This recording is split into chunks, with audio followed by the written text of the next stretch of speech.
America messing with Venezuela and Iran in the same year. So what's that all about, right? So this was about drugs coming out of Venezuela apparently, and this is about Iran having nukes. I don't think that's the real story. I think the story that, I have one hypothesis, and it's the most interesting one to me, and it's the fact that both these countries sell a lot of oil. And both these countries don't like the United States.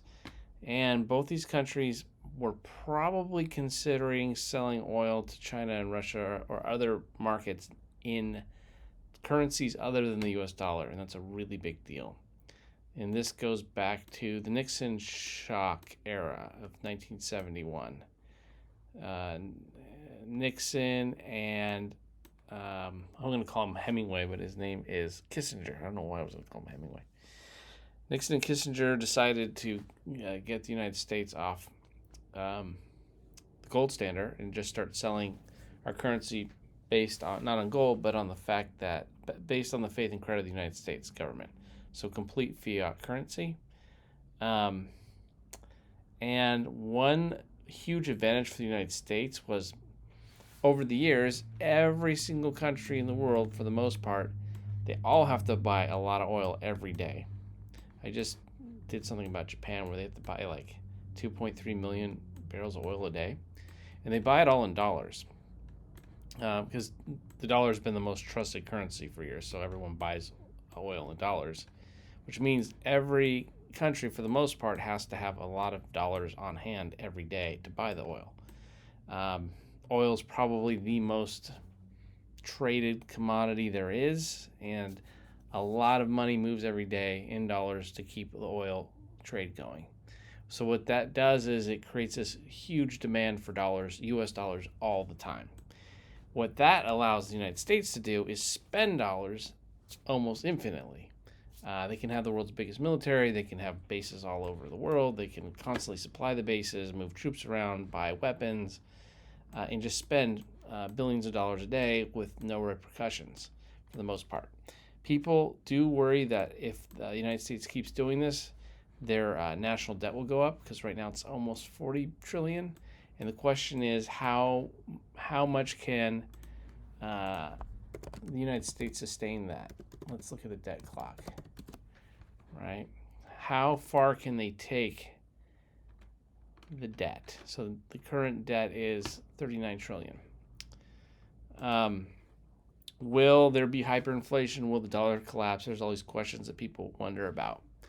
And so far, it just seems like as long as people buy oil in dollars, we can keep doing this. Now, what could happen here again in Venezuela and Iran is these guys weren't playing with dollars anymore. They want to maybe use Chinese renminbi, I can't say it, or yuan, whatever the Chinese currency is, and start trading in basically other currencies. So then the demand for the dollars will start decreasing. And that could be very dangerous for the United States.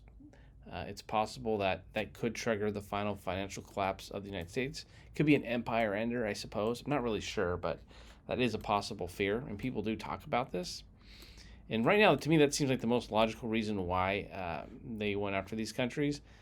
I'm wondering right now if, let's just see, okay, as of March 2026, is Venezuela selling oil in US dollars? Whoops.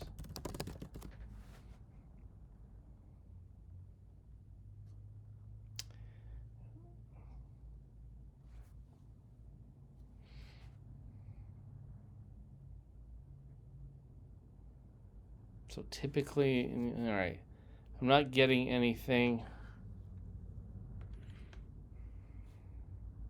Before 2026, Venezuela has allowed its oil in currencies other than dollars.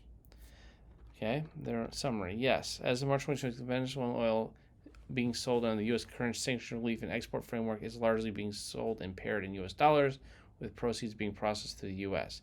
However, this is not necessarily by a choice made by Venezuela alone in the usual commercial sense. It's a result of U.S. oversight and sanction licensing requirements. Okay, so yeah, sound like they're still selling their oil in dollars. Is Iran selling its oil in U.S. dollars as of March 2026?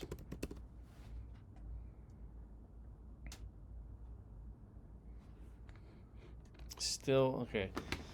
Iran has been pushing non-U.S. oil sales, so that's what's going on, in my opinion.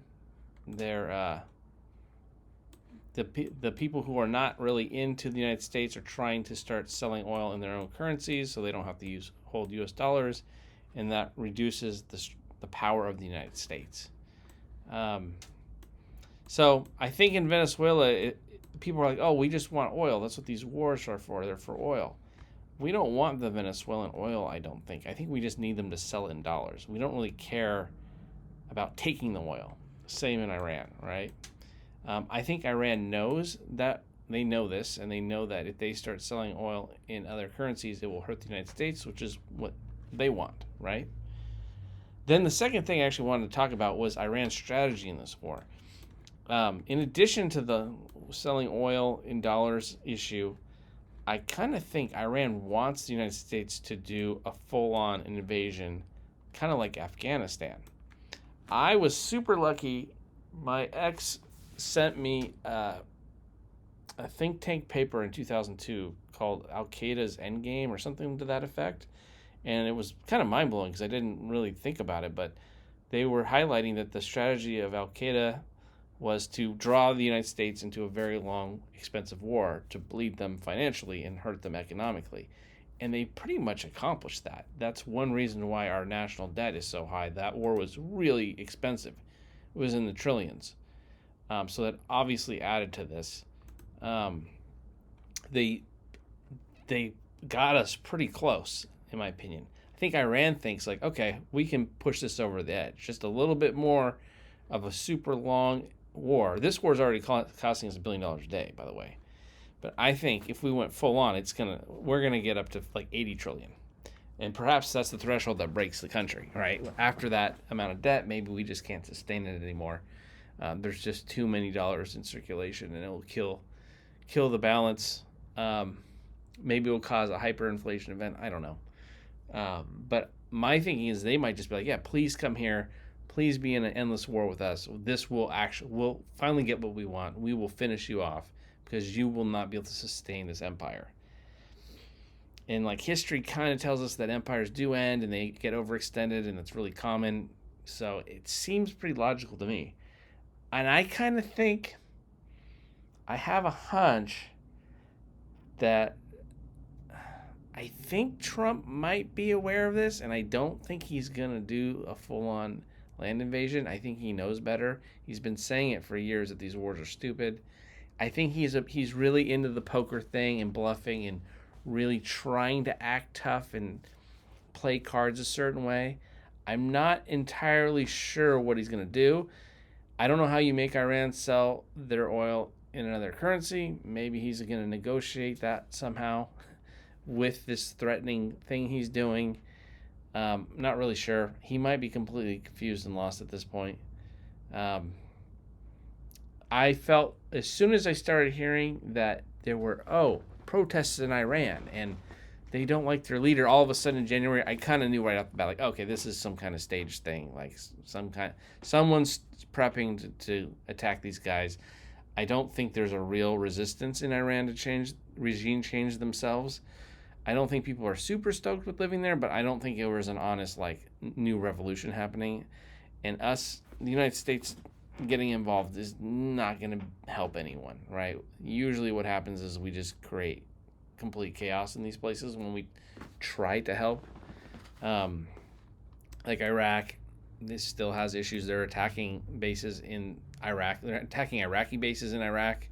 Syria was a complete disaster. That country's literally all chaos right now. Same with Libya. And of course Afghanistan, right? So I really don't know what the plan is, what you're going to do with this. The best thing probably is just to leave it alone. Now the question is, what does the United States do to kind of reverse itself out of this course of being like in doing constant petrodollar warfare, right? What can they do? Uh, well, you could think, okay, well, we could go solar, we could use nuclear, and we could get ourselves off oil, and not be so dependent on oil. But that's not really what it's about. It's about we've already have a system where we have to have oil moving all over the world constantly in dollars. So it's really weird. It's like you have to pay off your debt somehow while unlocking yourself from the petrodollar system. I don't know what you can do. You could reset your currency, I suppose. You could start uh, you could start setting up your country to. I actually don't know. I don't know if you're too screwed. Like you have such a huge debt that you can't pay off. Like I'm not really sure what you can do after this. I don't know how you back out of this, to be honest. Um, you could start selling all your weapons and bases for trillions of dollars, billions and trillions of dollars to pay off your debt, and then get off the petrodollar system, I suppose. Keeping your currency as a very trustworthy currency that people can trade with is a good thing. So you could just say, hey, by being less chaotic and crazy and being bullies, by just being like a good, sound financial system, your currency will be in demand, and maybe you can keep that going for a long time, right? And people will keep dollars because it's probably still one of the most trusted currencies out there. But that's an interesting question. All right, well, I could be wrong, I suppose, and maybe I don't know what the hell I'm talking about, but feel free to. I would love to know why, so please leave comments and tell me what you think if I'm totally off base here, if I don't know what I'm talking about. All right, have a good weekend.